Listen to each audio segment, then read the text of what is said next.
Hi, so today we're going back to the 1990s for a change, not the 1980s. Today we're going to be looking at the Aliens Micro Machines sets, which I forgot I had and I found when I was looking through the shed trying to find stuff to sell the other day, but I'll probably be keeping these now actually. These Micro Machines, there's of course others done for like Star Wars and Star Trek and Babylon 5. These are amongst some of the first toys I actually remember being kind of aimed more at collectors than kids really, because I can't really see many kids really being hugely into aliens. And there was a cartoon that was meant to happen that got cancelled and whatnot, so these may have been linked into that possibly, but I think these were kind of more geared towards adults than kids really. I kind of like these really because I think the larger ships always seem to work better for micro machines, like the ones in Star Trek, whereas I think a lot of the sort of fighter ships in Star Wars, they always feel a bit small sometimes. So anyway, here's a look at the front of the package. Quite a nice graphic of the alien there on the left. And these actually come with basically two vehicles and two figures, which are actually sort of quite unusual because usually these sets for Star Wars and Star Trek and whatnot always came with three ships. I guess there's probably less ships in these movies, so to kind of spread them out amongst the sets. That's the front of the card, underneath, and then on the back, see the others available. Collection 1, which is mainly from Alien. Collection 2, which again is mainly from Aliens but has the dog burster, Alien 3. And Collection 3, which is pretty much, yeah, again, a bit of an odd assortment. Sort of, we have kind of figures and APC from Aliens and the dropship, the derelict ship from the first movie. Sort of a bit of a odd mixture, really. Also, this advertises a Predator set as well, which I don't have and doesn't look so exciting, really, because the only thing I really would like to have there is possibly the Predator ship, really. Okay.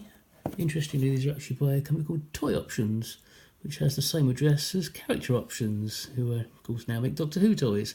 So they must have started out just importing things before they actually sort of started producing their own toys. There we go, just so you can see that. There you go, it was just there. There you go. Toy Options, pretty much the same address as Character Options. So that's set 1. Now I also have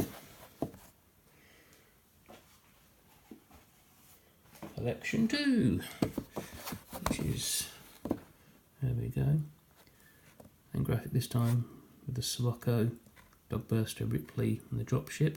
The Dogburster being the only reference to Alien 3 in these sets. I mean, I think like most people, the manufacturers of these, which were Galoob, are trying to forget Alien 3. I mean, to me, all the Alien movies after Alien 3 are a bit like sort of the modern Star Wars sequels like Force Awakens and Last Jedi. I just tend to ignore them, and to my mind, the sort of the true sequel to Aliens is the Dark Horse comics. Likewise for Star Wars, it's the sort of Timothy Zahn books and the Dark Horse comics like Heir to the Empire and whatnot that are the true sequels to Return of the Jedi, in my view. So there we go, that one. In this set you get the Sulaco as well as the dropship, and the dropship actually has sort of fold-out sort of missile racks that come out the side, just like the movie. Yeah, Ripley's the other figure. First set came with the Alien Warrior, Kane, so it's John Hurt with an alien on his face, Narcissus escape ship, and the Nostromo. And of course, last but no means least, we actually have set number, just back a bit there, or set collection 3 rather, which comes with the derelict ship, the Alien Queen, Hicks, and the armoured personnel carrier, which actually has the gun which tilts the back and you can turn round as well. Look on the back of that one. You see that too well here. Doesn't show too well actually in the package. Love that vehicle. Yeah, so these are quite cool actually. Again, the dropship. I keep wanting to call it the dropship, I don't know why. The derelict ship. This is 3 o'clock in the morning I'm recording this, by the way, because my son wouldn't go to sleep tonight, so this is a very, very late video for me. The derelict ship I thought was a pretty odd choice really, because it doesn't really do much in the actual movies. Well, it does something in sort of the Prometheus prequel, but in the original movie it just sat there. I thought maybe the power loader might be a better thing to do really for another set really, because that's kind of quite prominent, and go with the Alien Queen. The other vehicle I can think of really would be the sort of escape pod from the Sulaco you see in Alien 3. I mean, which is just a pretty boring boxy looking thing really, so I can kind of understand why they didn't do it. or even that sort of it's got 6 wheels in it. That huge sort of overland vehicle that you see like Newt's family riding around in when they find the actual derelict ship in the deleted scenes from Aliens, which are now back in the movie as part of the special edition version. That might make it quite a good sort of little micro machine, but I think these actually came out before that special edition, so maybe that scene wasn't so well known. So that's the third collection.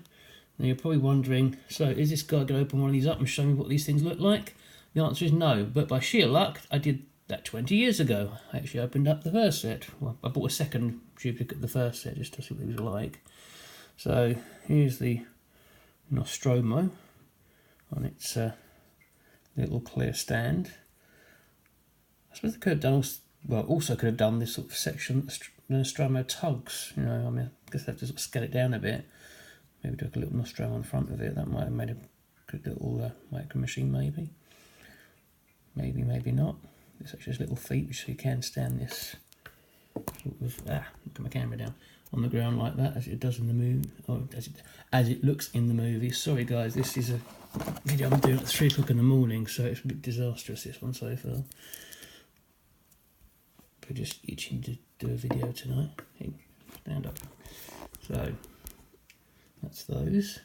This is the Narcissus escape ship that Ripley departs the Nostromo in at the end of the movie when she sort of blows up the ship to try and destroy the alien, but of course the alien creeps aboard the ship. Sorry for the spoilers, but I'm sure you've seen the movie by now. It is almost 40 years old. And these of course came with little figures. Now most sets that did come with a figure occasionally for the micro machines back in the 1990s would be figures like this, which are sort of small kind of toy soldier-like figures, like a little sort of on a stand with no articulation, very badly painted. I'm sure you can barely see that, but for these, they just stuck with these style figures, which actually are articulated. So these are like the ones that would come with the action fleet vehicles, like they also did for sort of for Star Wars. So the legs move and the arms move. And the alien ditto, you can move his arms and his legs. And they did do some action fleet vehicles for Aliens, which I don't have. They did like the Narcissus, I think. They did the APC, and they did the dropship in larger format that you could actually get, so you could put little figures like this inside. Must try and track some of those down at some point, really. So these are quite nice little things to have, really. And I like these better because you can sort of, they're more easy on the eye, because again, if you just compare these to the little itty bitty things you get with the Star Wars micro machines, I mean, look, look at that. These just, oops, stay. This is just tiny. Everything's falling backwards now. Let's push this down. There you go, like that. Oh, this one's been a bit of a disaster, this video, really, isn't it? My usual professionalism is not to be found tonight, or this morning as it is now. So as you can see, these are quite a nice size, really. Yeah, I mean, great little sets these. As I said, there was all sorts of wonderful things micro machines did, like as well as the Star Wars and Star Trek micro machines everybody remembers. There's like an Indiana Jones set I remember seeing, and a James Bond set. They were really sort of mining all the big franchises back then, long before sort of like NECA and Hasbro and all the others were sort of trying to sort of get their bit of the pie, really. So they were kind of quite forebears, really, and or quite like forebears, rather. Try to speak proper English at some point tonight. Of course, Galoob are now owned by Hasbro. Apart from a few kind of like Star Wars micro machines that sort of trickled out of The Force Awakens, there's not been that much really in recent years. They've not done much with any other licenses. It's a bit of a shame, because I wouldn't mind seeing them make a comeback at some point. Fingers crossed we'll see some more micro machines in the future that aren't Star Wars, especially if they're aliens. I mean, sort of maybe sort of Alien Covenant could sort of prompt some new micro machine sets. Okay, thanks for watching, and hopefully I'll be more awake in the next video. Thanks a lot, guys. Bye.